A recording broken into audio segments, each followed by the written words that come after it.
Hello, good morning, children.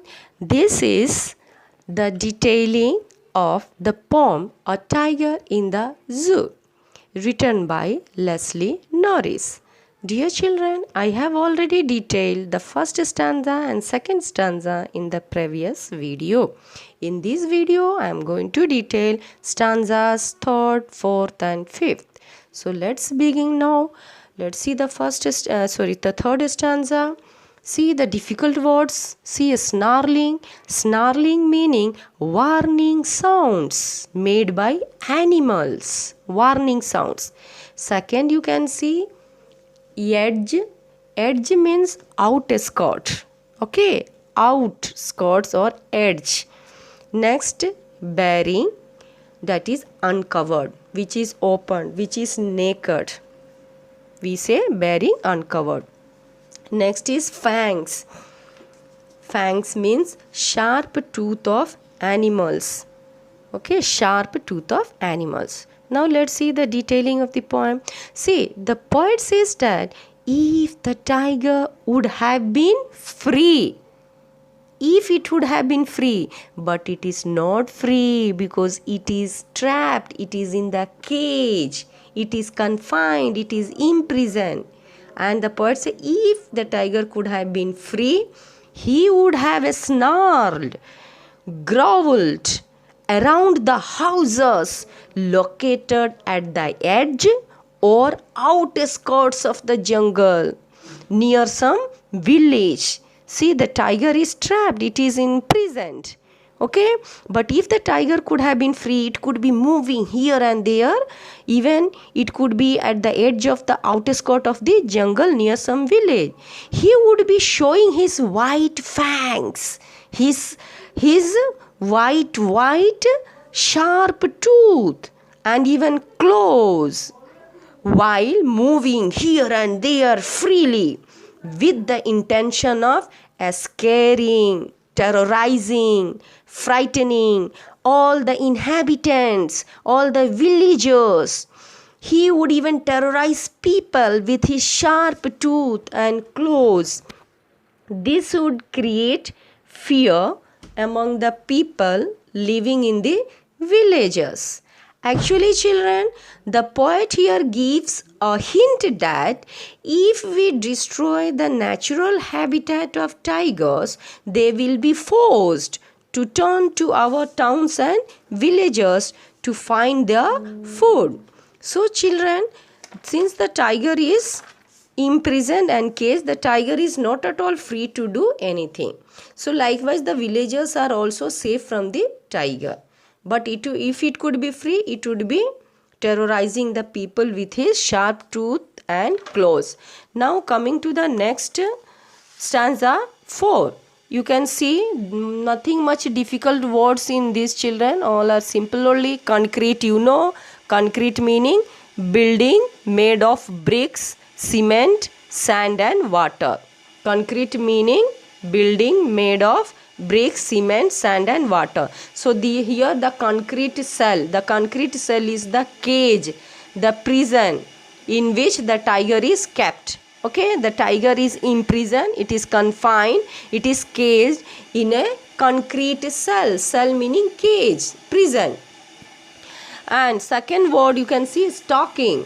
Another word is stalking. Stalking is also means striding or moving slowly and quietly towards any animal to kill.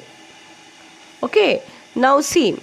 Now the poet stops imaging the tiger's alternate life and returns to the reality of the caged tiger, that is in a small concrete cell or a strong cell which is made of a strong building material in the zoo, like a prisoner in the jail. So actually first stanza the poet detailed that about the tiger in the zoo. Then second he took us to the jungle, and now in the third stanza also he tries to brings back again to the zoo where the tiger is put in a concrete cell. Now, in spite of all his strength, it now lies imprisoned behind the bars. So his strength, his power, his ferociousness is also behind the bars. We children, we know that tiger is very strong. Is it? It is ferocious. But all his strength, power, his ferociousness is put behind the bars. The tiger is helpless. The tiger cannot leap. The tiger cannot jump on anybody because he is put in the cage. He is imprisoned. The tiger pays no attention to all those visitors who come to see him every day at the zoo. The tiger doesn't show any interest at all those visitors. He also never tries to terrorize the visitors because his strength, his power, his ferociousness is restricted by the cage. He is put in the cage. So all his power is inside the cage. He is not at all free to jump on the visitors and terrorize them, charge them or attack them. Well, he could have done it when he could have been in the jungle, in the wild forest. There he was free to do everything.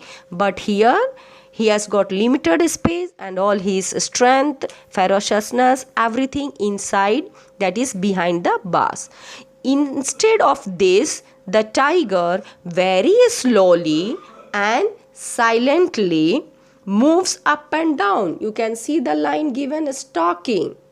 Okay, so the tiger very slowly and silently moves, stalks up and down along the length of the cage, along the limited area of the cage, without any disturbance in the form of human intervention, because people are coming and going. They are coming in the zoo to see the tiger. But the tiger doesn't harm, doesn't disturb all those visitors because all his power is imprisoned inside the cage, that is behind the bars. Now coming to the last stanza, let's see. The poet describes about the daily routine of the tiger. You can see here, he hears the last voice at night. Here he is the lion. So the poet is describing about the daily routine of the tiger because he is in the cage where all the visitors come to see him. He is in the zoo. The tiger doesn't rest during the day. You know why? The tiger doesn't rest because of the visitors. The visitors come and go to see him. Even at night also, it stays awake till the very last voice of the zookeeper locking up and going home can be heard. So the tiger is disturbed the whole night because visitors come to see him, and even in the night also the tiger doesn't sleep, doesn't take rest because he could hear the sound, the voice of the zookeeper who comes to lock up and then he goes home. After that too, it doesn't go to sleep. The tiger does not go to sleep. You know why? Because whole night, the tiger remains disturbed due to the noise of the patrolling cars, the patrolling people, the patrolling who are on duty, the police on duty. Who are the patrolling cars dear? The patrolling cars are the vehicles of police which are used to guard at night. So, in the night, the tiger hears the sounds of these cars. So, the tiger remains awake. He then starts staring. You can see the word given, stares. Stares means look fixedly. Okay, for a long time. So, the tiger stares at the brilliant means shining stars with his brilliant means shining eyes. So he looks fixedly for a long time at all those shining stars with his shining eyes. Why? Dreaming about how beautiful his life could be in the forest. this we can only guess, we can imagine. Perhaps the tiger might be dreaming, looking at the brilliant stars with his brilliant eyes. How his life could have been or could be in the forest. Therefore, the poet says that the tiger is sad, and as he is confined, imprisoned, caged, he cannot do anything. It only stares, looks fixedly at the stars in the night, and tries to divert his thoughts towards them. The tiger is helpless, and he tries to divert his thoughts from all those things. Perhaps he is asking heaven why he has been imprisoned there. So we don't know what the tiger is thinking, why he is gazing, but we can guess, we can speculate. Perhaps he might be dreaming. He might be asking heaven why he has been imprisoned there, or he might be dreaming that his life could have been beautiful if he could have been in the forest. So children, I have detailed all the stanzas of this poem. Now in the next video, I will detail the literary devices and message of the poem. Till then children, bye to you all. Thank you.